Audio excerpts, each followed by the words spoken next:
Vamos então continuar o nosso estudo. Nós paramos quando Paulo pede para Pedro ir a Antioquia por causa dos judeus que querem circuncisar os gentios, que querem que todos se convertam ao judaísmo para poderem ouvir a palavra do Cristo. E o Paulo não concorda, ele coloca que o cristianismo tem que ser pregado a todos.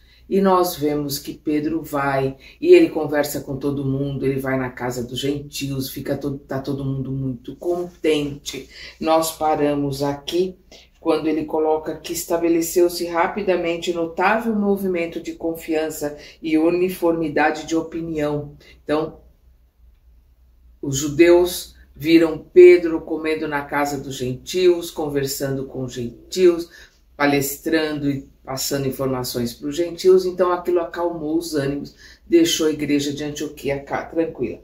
Todos os confrades, todos os irmãos exultavam de contentamento. Eis, porém, que chegaram de Jerusalém 3 emissários de Tiago, trazem cartas para Simão, que os recebe com muitas demonstrações de estima. Daí por diante, modifica-se o ambiente. O ex-pescador de Cafarnaum, tão dado à simplicidade e à independência em Cristo Jesus, retrai-se imediatamente. Não mais atende aos convites dos incircuncisos, aqueles que não são circuncisados. As festividades íntimas e carinhosas, organizadas em sua honra, já não contam com a sua presença alegre e amiga. Na igreja, modificou as mínimas atitudes, sempre em companhia dos mensageiros de Jerusalém, que nunca o deixavam, parecia austero, sério e triste, jamais se referindo à liberdade que o Evangelho outorgara à consciência humana. Paulo observou a transformação, tomado de profundo desgosto. Para o seu espírito, habituado de modo irrestrito à liberdade de opinião, o fato era chocante e doloroso. Agravara-o as circunstâncias de partir justamente de um crente como Simão, altamente categorizado e respeitável em todos os sentidos. Como interpretar aquele procedimento em completo desacordo com o que se esperava? Ponderando a grandeza de sua tarefa junto dos gentios, a menor pergunta dos amigos nesse particular deixava-o confuso. Na sua paixão pelas atitudes francas, não era dos trabalhadores que conseguem esperar.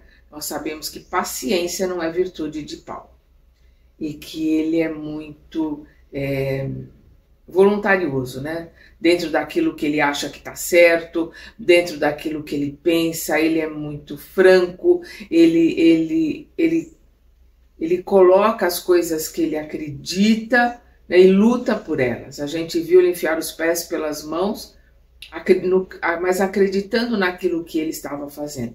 E a hora que ele viu que estava errado, ele mudou, virou 180 graus e mudou a vida dele.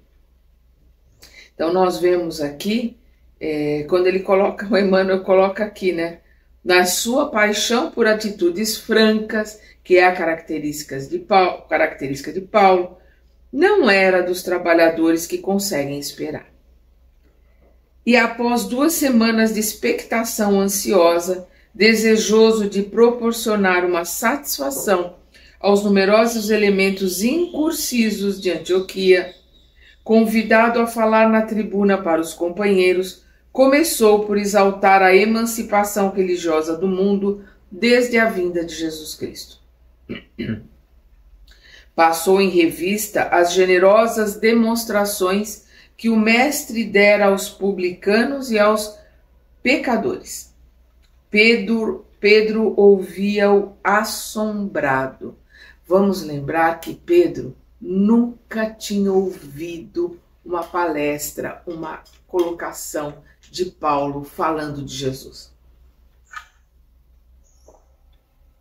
É a primeira vez que Pedro vê uma pregação de Paulo. E a gente vê que ele fica assombrado pelo conhecimento, pela capacidade, pelo carisma, pelo magnetismo de Paulo, falando, ensinando as lições do mestre. Perdão. Pedro ouvia-o assombrado, com tanta erudição e recurso de hermenêutica. Hermenêutica é a arte de interpretar as leis, né? De estudar e interpretar os escritos. Para ensinar aos ouvintes os princípios mais difíceis, interpretando, né, facilitando o conhecimento das colocações mais difíceis na palavra, nos ensinamentos de Jesus.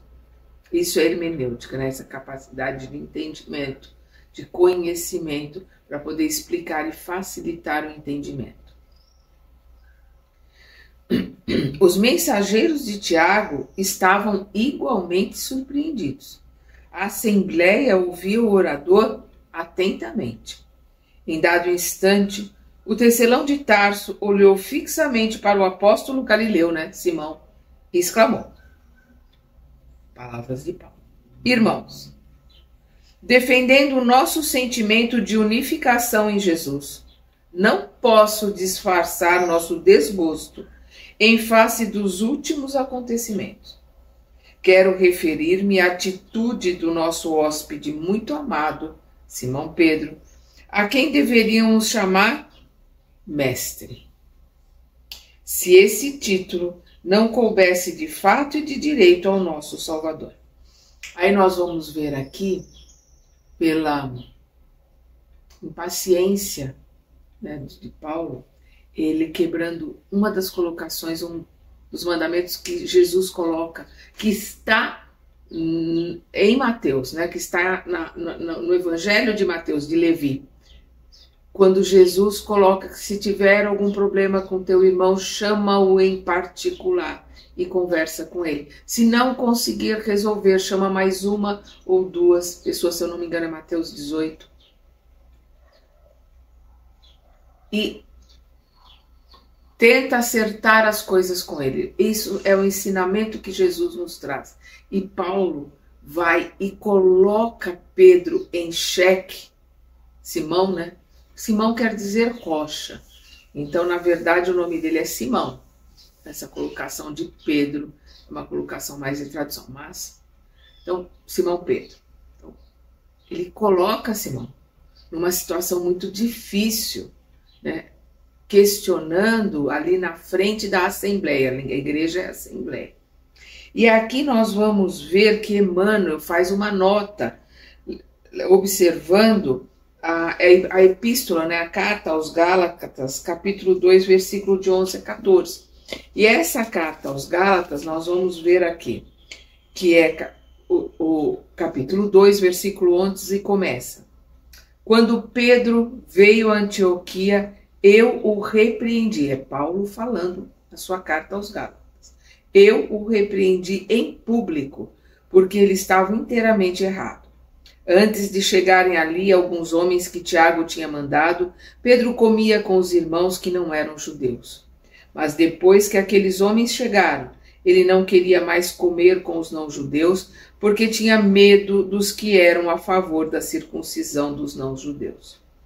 E também os outros irmãos judeus começaram a agir como covardes, do mesmo modo que Pedro, e até Barnabé se deixou levar pela covardia deles.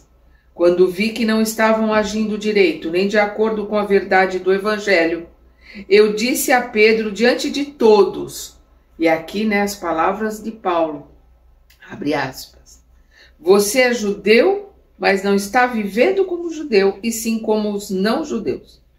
Como é então que você quer obrigar os não-judeus a viverem como judeus? Fecha aspas. Então aqui nós temos o que Emmanuel está colocando aqui, Gálatas capítulo 2, versículo de 11 a 14.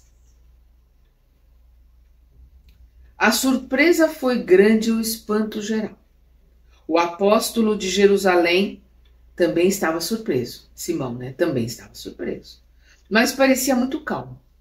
Os emissários de Tiago revelavam profundo mal-estar. Barnabé estava lívido, pálido, e Paulo prosseguia sobranceiro.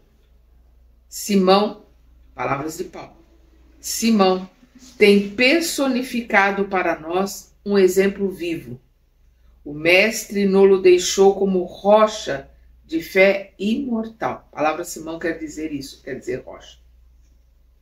No seu coração generoso, temos depositado as mais vastas esperanças. Como interpretar seu procedimento, afastando-se dos irmãos incursisos desde a chegada dos mensageiros de Jerusalém? Antes disso, comparecia aos nossos serões íntimos, aos trabalhos realizados ali na Assembleia, comia do pão de nossas mesas. Se assim procuro esclarecer a questão abertamente, não é pelo desejo de escandalizar a quem quer que seja, mas porque só acredito em um evangelho livre de todos os preconceitos errôneos do mundo, considerando que a palavra do Cristo não está algemada aos interesses inferiores do sacerdócio de qualquer natureza. O ambiente carregara-se de nervosismo. Os gentios de Antioquia fitavam o orador enternecidos e gratos. Eles estavam gratos porque Paulo estava defendendo o ponto deles de poderem ser cristãos, sem precisarem se converter ao judaísmo.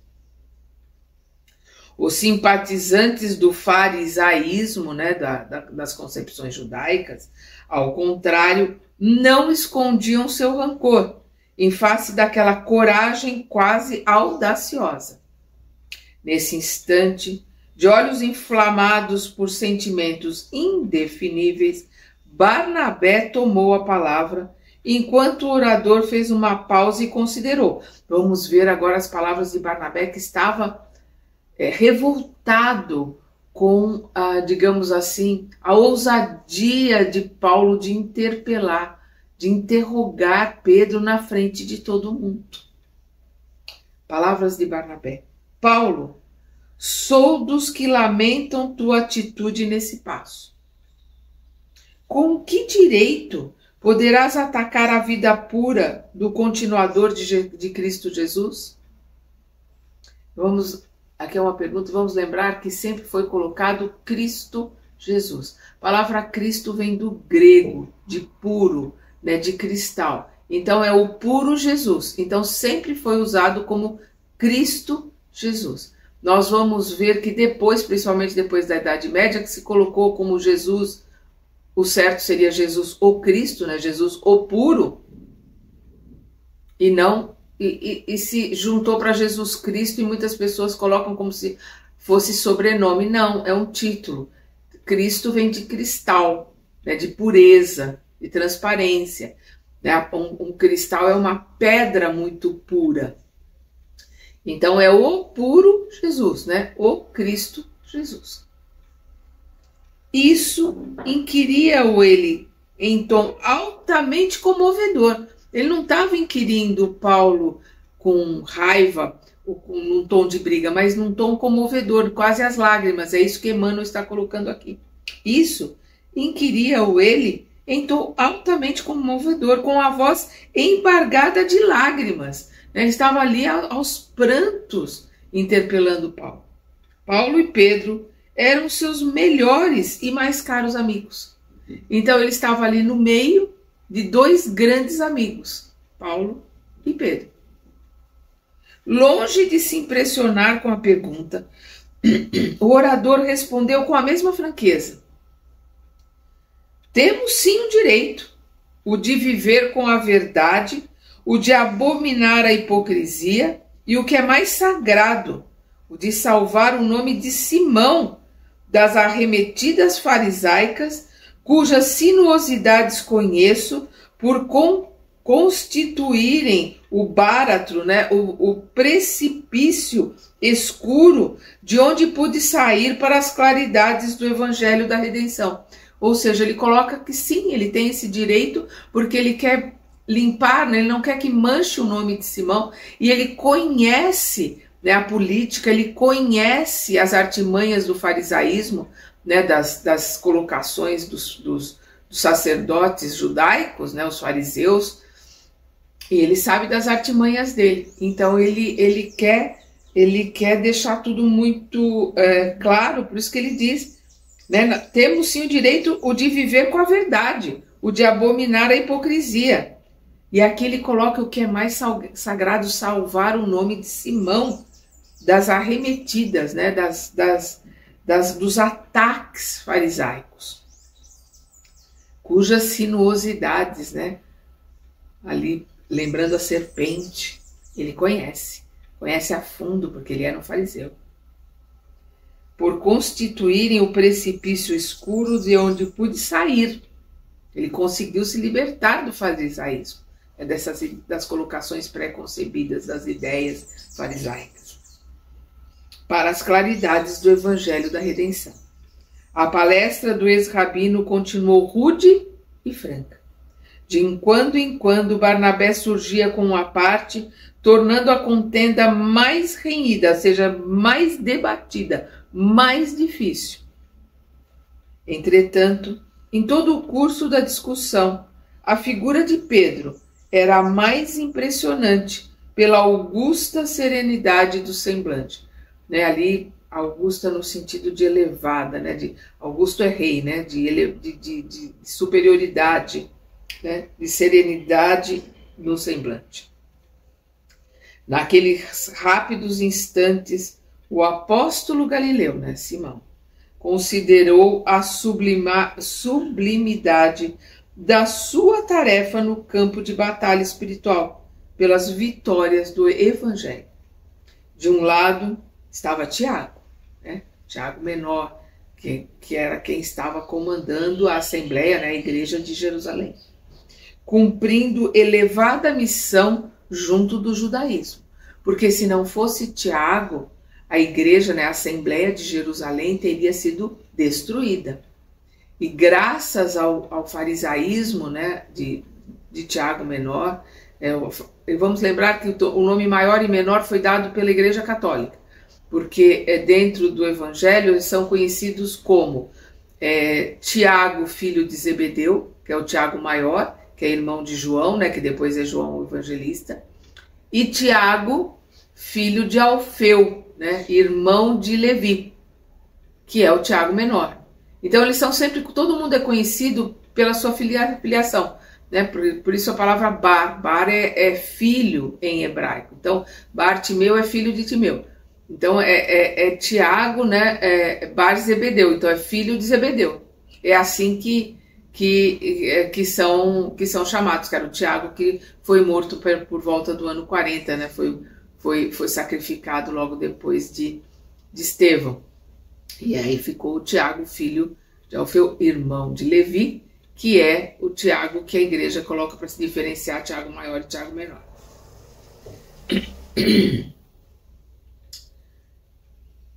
E aqui nós estamos vendo Pedro refletindo a situação. Ele entende o valor do trabalho de Tiago, porque se não fosse o Tiago ser tão aferrado às leis judaicas, à Torá, né, as leis de Moisés, a casa de Jerusalém não existiria mais. E ele também entende o valor do trabalho de Paulo, que é o apóstolo dos gentios, porque se Paulo não levasse o evangelho de Jesus aos não-judeus, nenhum outro apóstolo faria isso. Nenhum dos apóstolos do Cristo levou os ensinamentos aos não-judeus. Então o trabalho dele era extremamente importante e Pedro estava ali, no meio daquela situação. E a gente percebe, né, a gente sente como devia estar apertado o coração de Pedro, no meio de dois trabalhadores tão importantes e tão queridos para ele. Com certeza, tanto Tiago quanto Paulo são extremamente queridos para Pedro. Então nós estamos vendo aqui essa reflexão de Pedro. De um lado estava Tiago, cumprindo elevada missão junto do judaísmo.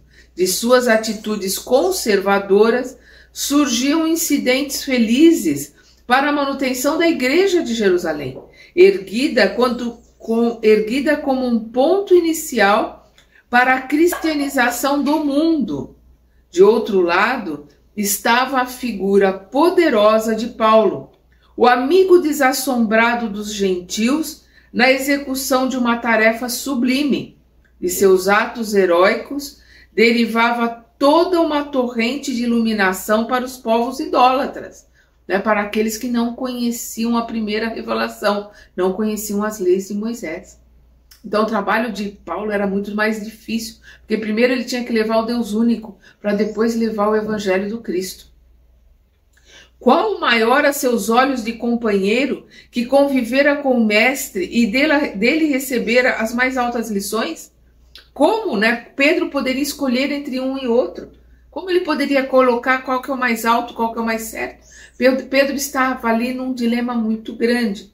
Naquela hora, o ex-pescador rogou a Jesus lhe concedesse a inspiração necessária para a fiel observância dos seus deveres. Então, ali, Emmanuel coloca que Pedro orou a Jesus, pedindo ajuda, pedindo que Jesus lhe mostrasse o caminho, lhe colocasse qual seria o caminho, como é que ele ia poder escolher entre um e outro. E com certeza nós vamos ver aqui a colocação sábia, a colocação sábia de Pedro.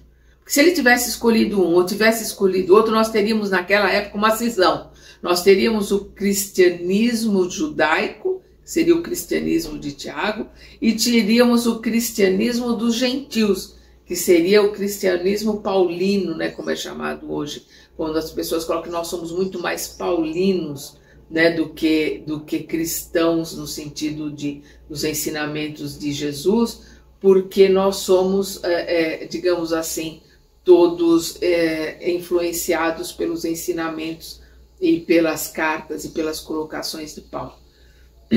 Então, se não fosse essa capacidade interior de buscar um consenso que Pedro tem orando a Jesus, nós teríamos aqui uma cisão. Vamos lá.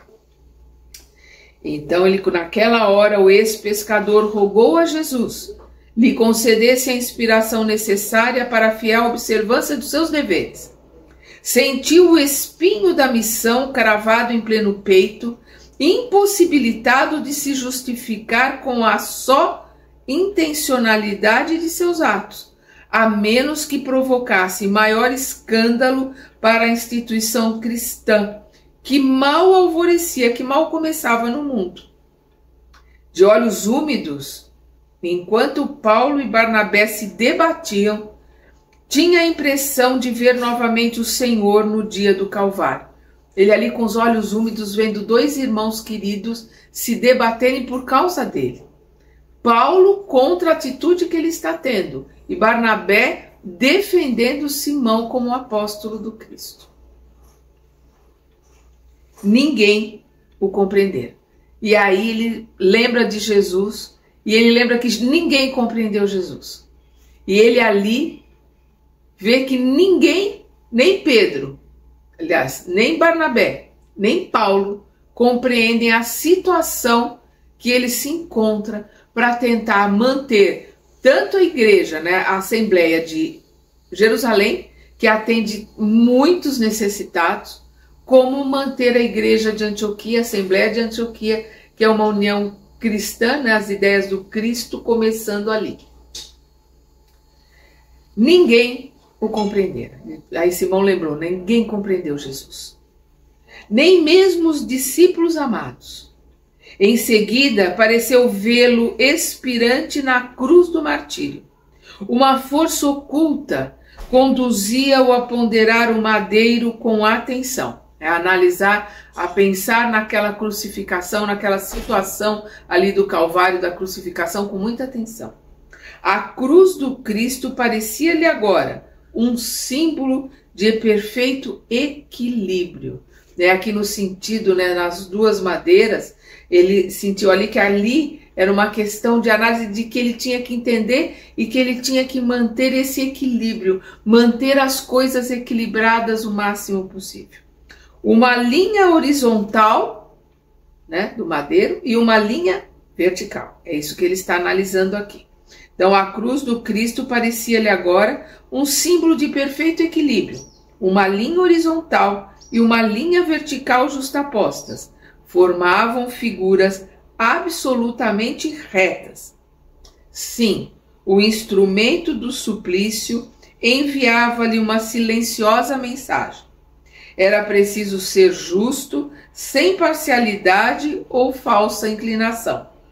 O Mestre amara a todos indistintamente. Jesus não separou prostituta de fariseu, de publicano, de mendigo, de gentil e judeu. Ele não separou. Os judeus podem me ouvir, os gentios não. Ele nunca separou ninguém. Então, o Mestre amara a todos indistintamente. Repartira os bens eternos com todas as criaturas. Ao seu olhar compassivo e magnânimo, olhar compassivo e magnânimo de Jesus, gentios e judeus eram irmãos.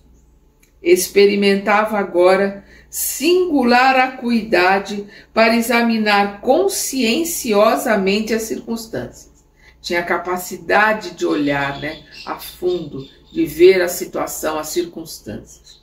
Devia amar a Tiago pelo seu cuidado generoso com os israelitas, bem como a Paulo de Tarso, pela sua dedicação extraordinária a todos quantos não conheciam a ideia do Deus justo, não conheciam o Deus único, o Deus justo, a primeira revelação de Moisés. O ex-pescador de Cafarnaum notou que a maioria da assembleia lhe dirigia curiosos olhares. Os companheiros de Jerusalém deixavam perceber cólera íntima na extrema palidez do rosto. Todos pareciam convocá-lo à discussão.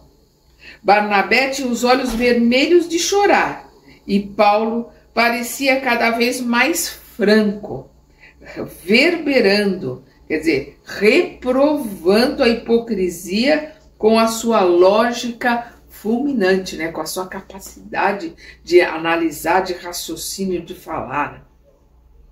O apóstolo, Simão, o apóstolo preferiria o silêncio, de modo a não perturbar a fé ardente de quantos se arrebanhavam na igreja sob as luzes do Evangelho. Mediu a extensão da sua responsabilidade naquele minuto inesquecível. Aquele minuto, sim, foi inesquecível. Aquele minuto foi um marco no tempo. Porque se não fosse essa atitude de Pedro, haveria uma cisão dentro do cristianismo. E Pedro foi responsável por essa cisão não acontecer. Olha que colocação maravilhosa que nós temos aqui pela frente. Encolerizar-se seria negar os valores do Cristo e perder suas obras. Inclinar-se para Tiago seria a parcialidade, a preferência, escolher um lado. Dar absoluta razão aos argumentos de Paulo não seria justo, porque seria desvalorizar o sacrifício daquele povo que manteve o Deus único através dos tempos, através do sofrimento, fugindo do Egito pelo deserto. Depois, a fuga do deserto foi 1400 anos antes da vinda do Cristo. Depois eles foram todos dispersos quando Nabucodonosor destrói o templo de Salomão e dispersa todos os judeus pelo mundo. Eles mantiveram a Torá viva, mantiveram a escrita deles, mantiveram a língua deles, mantiveram o Deus único, se mantiveram firmes na sua fé. Ali eles estavam, a dominação romana foi 60 e poucos anos antes do nascimento do Cristo. Eles ali como escravos mantinham a fé, mantinham o Deus único, tinham seus erros, tinham as suas colocações, como Jesus mesmo coloca os fariseus como sepulcros caiados, né? Brancos por fora e podres por dentro, mas tinham seus méritos também, não se podia tirar esses méritos desse povo tão forte, tão agarrado ao Deus único, a colocação. E se não fosse esse povo agarrado ao Deus único, Jesus não tinha como vir. Ele veio como judeu no meio dos judeus, porque ali já tinha aquele conhecimento tão forte de milênios do Deus único. Então, isso também não pode ser jogado fora, não pode se desvalorizar essa cultura e essa força dessa raça, porque o judeu é uma raça, uma religião e uma raça, que até hoje nós estamos aqui em janeiro de 2025, em setembro de 2024, eles comemoraram 5.785 anos, se eu não me engano, com o seu calendário lunar, com as suas colocações, com a Torá, com a mesma escrita, com a mesma linguagem, a mesma escrita dos tempos de Moisés. É o mesmo alfabeto, é a mesma língua. Então Pedro está analisando tudo isso. Procurou arregimentar na mente, quer dizer, enfileirar na mente os ensinamentos do Mestre. Então o que ele fez? Uma revisão ali dos ensinamentos do Mestre Jesus. E lembrou a inovidável sentença: o que desejasse ser o maior fosse o servo de todos. Lembrou a palavra inesquecível do Cristo. Quem desejasse ser o maior fosse o servo de todos. Esse preceito proporcionou-lhe imenso consolo e grande força espiritual. A polêmica ia cada vez mais ardida. Extremavam-se os partidos. A assembleia estava repleta de cochichos abafados. Era natural prever uma franca explosão. Simão Pedro levantou-se. A fisionomia estava serena, mas os olhos estavam orvalhados de lágrimas, né? Estavam cheios de lágrimas que não chegavam a correr. Estavam cheios de lágrimas que não chegaram a cair. Valendo-se de uma pausa mais longa, ergueu a voz que logo apaziguou o tumulto. Irmãos, palavras de Pedro, irmãos, disse nobremente, muito tenho errado neste mundo. Não é segredo para ninguém que cheguei a negar o Mestre no instante mais doloroso do Evangelho. Tenho medido a misericórdia do Senhor pela profundidade do abismo de minhas fraquezas. Se errei entre os irmãos muito amados de Antioquia, peço perdão de minhas faltas.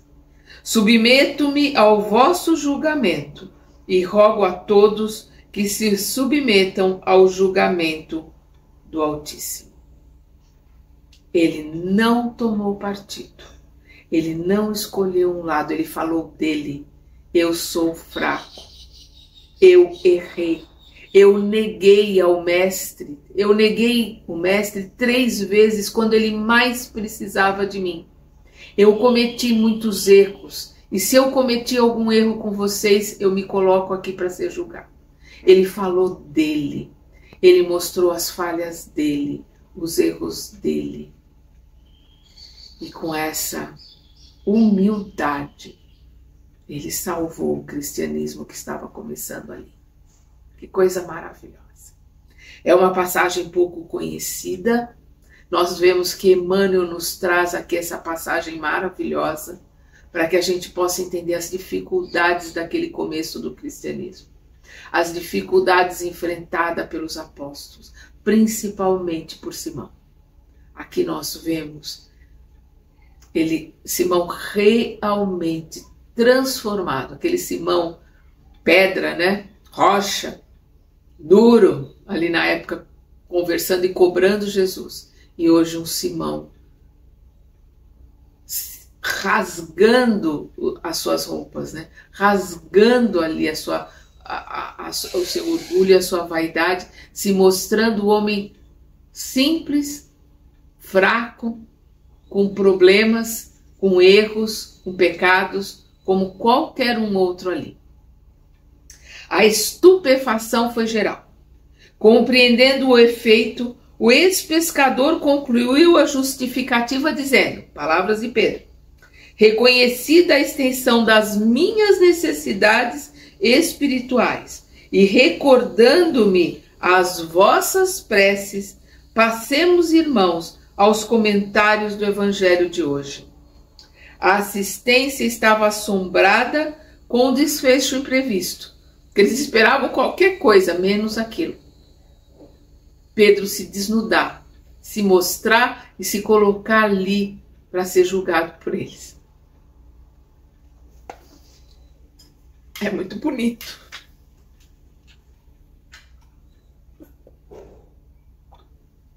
De uma humildade, de uma sabedoria. Ele está sendo auxiliado ali. Ele pediu ajuda ao mestre. E o mestre o ajudou. Ninguém conseguia recobrar-se. Quer dizer, a assistência estava assombrada com o desfecho imprevisto. Esperava-se que Simão Pedro fizesse um longo discurso em represália. Ninguém conseguia recobrar-se da surpresa. O evangelho deveria ser comentado pelo apóstolo Galileu. Quer dizer, o evangelho naquela noite, o que estava acertado, era que Simão comentaria o evangelho. Era Simão que iria comentar. Mediante combinação prévia. Aquilo já foi acertado previamente. Todos sabiam que era Pedro que iria falar do evangelho. Mas o ex-pescador, antes de sentar-se de novo, exclamou muito sereno. Palavras de Pedro. Peço ao nosso irmão Paulo de Tarso o obséquio de consultar e comentar as anotações de Levi, né, as anotações de Mateus, que era o evangelho que eles tinham com eles, eram os escritos de Mateus, os escritos de Levi. Então ele não só fez essa colocação, como ele deixou ele de comentar o evangelho e passou a palavra a Paulo. Por quê? Porque ele reconheceu o conhecimento de Paulo, o carisma, a capacidade de Paulo de ensinar as palavras de Jesus. Então, ali, ele encerrou aquela discussão. Ele não foi contra Tiago, não foi a favor de Paulo. Ele se mostrou como um homem pecador e como um homem cheio de defeitos.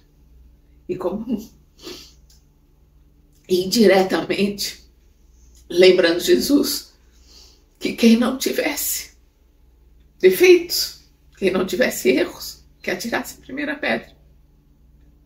E além de tudo, abriu mão da palavra que ele tinha ali, por direito de colocar os ensinamentos do Cristo, e passou para Paulo.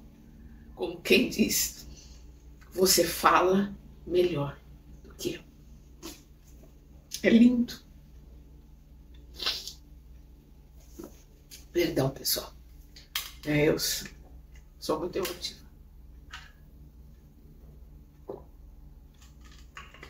Eu mergulho, né? De cabeça no livro. Vamos lá. Peço ao nosso irmão Paulo de Tarso o obséquio de consultar e comentar as anotações de Levi. Não obstante o constrangimento natural, o ex-rabino, né, Paulo de Tarso, considerou o elevado alcance daquele pedido. Ele entendeu as entrelinhas daquele pedido. Que Paulo estava dando a ele, digamos assim, uma reverência em relação à palavra, em relação ao conhecimento que Paulo tem do Evangelho do Cristo. Então, não obstante o constrangimento natural, o ex-rabino considerou o elevado alcance daquele pedido, renovou num ápice, né? Quer dizer, o ápice é um ponto mais alto de uma discussão. Quer dizer, renovou num ápice todos os sentimentos extremistas do coração ardente. Então ele virou ali a chave, ele num ápice saiu daquele sentimento ardente que ele estava ali defendendo os gentios, virou a chave, mudou 180 graus. Renovou num ápice todos os sentimentos extremistas do coração ardente em um formoso improviso. Falou da leitura dos pergaminhos da Boa Nova. Falou do Evangelho de Jesus num improviso, porque não era ele que tinha preparado aquela leitura e aquela palavra do Evangelho. Que tinha preparado era Pedro. E ele falou de improviso. A atitude ponderada de Simão Pedro salvara a igreja nascente. Considerando os esforços de Paulo e de Tiago no seu justo valor, evitara o escândalo e o tumulto no recinto do santuário. À custa de sua abnegação fraternal, o incidente passou quase inapercebido na história da cristandade primitiva, e nem mesmo a referência leve de Paulo na epístola aos Gálatas que nós lemos, né, aquela referência que Paulo faz, né, a Pedro, né, e a censura que ele faz a Pedro. Então, nem mesmo a referência leve de Paulo na epístola aos Gálatas, a despeito da forma rígida expressional do tempo, pode dar ideia do perigo iminente de escândalo que pairou sobre a instituição cristã naquele dia memorável. Então, a situação passou quase que desapercebida e Emmanuel vem nos mostrar, né, como o cristianismo nascente correu um perigo, correu um risco muito grande de se dividir ali. A reunião terminou sem novos atritos. Simão aproximou-se de Paulo e felicitou-o pela beleza e eloquência do discurso. Fez questão de voltar ao incidente para versá-lo com referências amistosas. Então, não só for falar com Paulo, que, seguindo o conselho de Jesus, se tiver algum problema, vai, converse com o seu irmão. Ele foi, conversou com Paulo e tocou no incidente, falou do incidente para que tudo ficasse resolvido. Então, fez questão de voltar ao incidente para versá-lo com referências amistosas. O problema do gentilismo, dizia ele, merecia de fato muito interesse. Como deserdar das luzes do Cristo o que havia nascido distante das comunidades judaicas, se o próprio mestre afirmara que os discípulos chegariam do Oriente e do Ocidente? Jesus coloca que os discípulos chegariam do Ocidente e do Oriente. Então Pedro coloca, se Jesus colocou isso, como não levar a palavra aos gentios se o próprio Cristo colocou que, né, os discípulos dele viriam de toda parte? A palestra suave e generosa reaproximou Paulo e Barnabé, enquanto o ex-pescador, né, Simão, discorreu intencionalmente acalmando os ânimos. Então ele fez questão de acalmar os ânimos, de acalmar aqueles dois amigos, Paulo e Barnabé. O ex-doutor da lei, Paulo de Tarso, continuou a defender sua tese com argumentação sólida. Constrangido a princípio, em face da benevolência do Galileu, né, de Simão, expandiu-se naturalmente, readquirindo a serenidade íntima. O problema era complexo. Transportar o evangelho para o judaísmo não seria afixar-lhe as possibilidades divinas? Perguntava Paulo, firmando seu ponto de vista. Mas, e o esforço milenário dos judeus? Interrogava Pedro, né? E o esforço e o trabalho dos judeus ao longo dos milênios, né? Desde Abraão, eles trazendo e lutando pelo Deus único. Então é que ele está aqui. Mas e o esforço milenário dos judeus? Interrogava Pedro, advertindo que, a seu ver, se Jesus afirmar a sua missão como o exato cumprimento da lei mosaica da Torá, não era possível afastar-se a nova da antiga revelação. Não tinha como afastar, né, a primeira revelação, que era a lei mosaica, né, a Torá, da nova revelação, que são os ensinamentos do Cristo. Proceder de outro modo seria arrancar do tronco vigoroso o galho verdejante destinado a frutecer. Seria arrancar um galho de um tronco de uma árvore que já estava pronta para dar frutos. Então Pedro mostra ali para Paulo a dificuldade da situação, o ponto que eles têm que analisar, que eles têm que ajudar os gentios, levar para os gentios, mas não pode desmerecer nem criar uma cisão entre os judeus. Examinando aqueles argumentos ponderosos, Paulo de Tarso lembrou então que seria razoável promover em Jerusalém uma assembleia dos correligionários para ventilar, né, para debater o assunto com maior amplitude. Os resultados, a seu ver, seriam benéficos, por apresentarem uma norma justa de ação, sem margem a sofismas, né, a erros, a mentiras que pareçam verdades, isso que é sofisma. Então, sem margem a sofismas tão de gosto e hábitos farisaicos, porque ele conhece muito bem os hábitos farisaicos. Como alguém que se sentisse muito alegre por encontrar a chave de um problema difícil, Simão Pedro anuiu de bom grado a proposta, né, de realizar um debate lá na Assembleia de Jerusalém, assegurando interessar-se para que a reunião se fizesse quanto antes. Intimamente considerou que seria ótima oportunidade para os discípulos de Antioquia observarem as dificuldades crescentes em Jerusalém. Então ele ali anuiu com a ideia de Paulo de criar essa assembleia para discutir o assunto, e ele viu também ali a oportunidade deles ali em Antioquia, que não tinham os problemas, né, do farisaísmo e dos judeus querendo destruir lá a Assembleia de Jerusalém, eles poderem ver os problemas que eles enfrentavam ali em Jerusalém. À noite, todos os irmãos compareceram à igreja, né, à Assembleia ali de Antioquia, para as despedidas de Simão e para as preces habituais. Pedro orou com santificado fervor e a comunidade sentiu-se envolvida em benéficas vibrações de paz.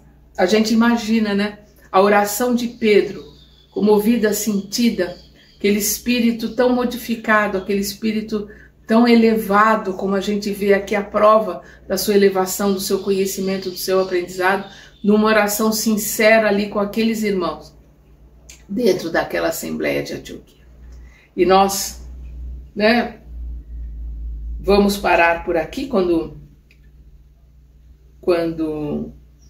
o Emmanuel coloca: o incidente a todos deixara tal ou qual perplexidade, mas as atitudes prudentes e afáveis do pescador, Simão, conseguiram manter a coesão, a união geral a respeito do Evangelho para a continuação das tarefas santificantes. E nós vamos continuar a partir daqui no nosso próximo estudo.